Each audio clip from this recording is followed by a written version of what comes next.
സംസ്ഥാനത്തെ ബാർ ഹോട്ടലുകളിൽ വിജിലൻസ് നടത്തിയ മിന്നൽ പരിശോധനയിൽ കണ്ടെത്തിയത് വ്യാപക ക്രമക്കേട്. ഓപ്പറേഷൻ ബാർകോഡ് എന്ന പേരിൽ നടത്തിയ പരിശോധനയിൽ എക്സൈസ് ഉദ്യോഗസ്ഥർ ബാറുകളിൽ നിന്ന് മാസപ്പടിയായി കൈക്കൂലി വാങ്ങിയെന്ന് കണ്ടെത്തി.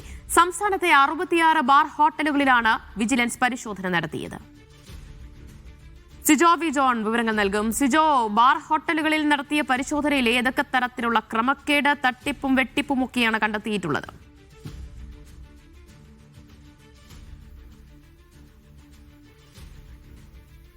ബാർ ഹോട്ടലുകളിൽ വ്യാജമദ്യം വിൽപ്പന നടത്തുന്നു. അതോടൊപ്പം തന്നെ ഈ എക്സൈസ് ഉദ്യോഗസ്ഥർ ബാർ ജീവനക്കാരിൽ നിന്ന്, ബാർ ഉടമകളിൽ നിന്ന് കൈക്കൂലി വാങ്ങുന്നുവെന്ന വ്യാപകമായ പരാതിയുടെ അടിസ്ഥാനത്തിലായിരുന്നു ഓപ്പറേഷൻ ബാർകോഡ് എന്ന പേരിൽ വിജിലൻസ് പരിശോധന നടത്തുന്നത്. ഇന്നലെ രാവിലെ മുതൽ തുടങ്ങിയ പരിശോധന ഇന്നലെ രാത്രിയോട് കൂടിയാണ് അവസാനിക്കുകയും ചെയ്യുന്നത്. വളരെ ഞെട്ടിപ്പിക്കുന്ന വിവരങ്ങൾ തന്നെയാണ് ഇപ്പോൾ ഇതിന്റെ കണക്കുകൾ വരുമ്പോൾ നമുക്ക് മനസ്സിലാക്കാൻ സാധിക്കുന്നത്.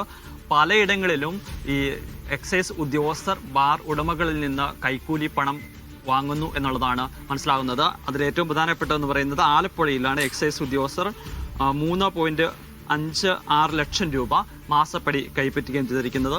ഉന്നത എക്സൈസ് ഉദ്യോഗസ്ഥരാണ് ഇത്തരത്തിൽ പണം കൈമാറിയിരിക്കുന്നത് അല്ലെങ്കിൽ വാങ്ങിയിരിക്കുന്നത് എന്നുള്ളതാണ്.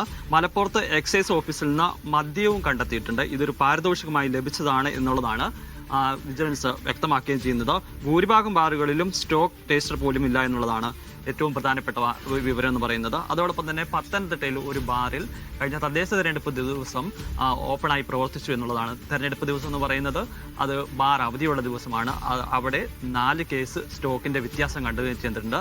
ബാർ ഉടമയുടെ അറിവോടുകൂടി അവിടെ നിന്ന് മദ്യം വിൽപ്പന നടത്തിയിട്ട് എന്നുള്ളതാണ് ഏറ്റവും പ്രധാനപ്പെട്ട കാര്യം. അങ്ങനെ സംസ്ഥാനത്തിന്റെ വിവിധ ബാറുകളിൽ ഇത്തരത്തിൽ വ്യാജമായ മദ്യവിൽപ്പന നടത്തുന്നു. അതോടൊപ്പം തന്നെ ഇവിടെ നിന്ന് ഉദ്യോഗസ്ഥർ പണം കൈപ്പറ്റുന്നു എന്നുള്ളതാണ് കണ്ടെത്തലുള്ളത്. ഇപ്പോഴുള്ള സംശയത്തിലുള്ള ഉദ്യോഗസ്ഥരെ അവരുടെ ബന്ധുക്കളുടെയും അക്കൗണ്ടുകൾ പരിശോധിക്കുന്ന നടപടികളിലേക്ക് വിജിലൻസ് കടക്കുകയും ചെയ്തിട്ടുണ്ട്.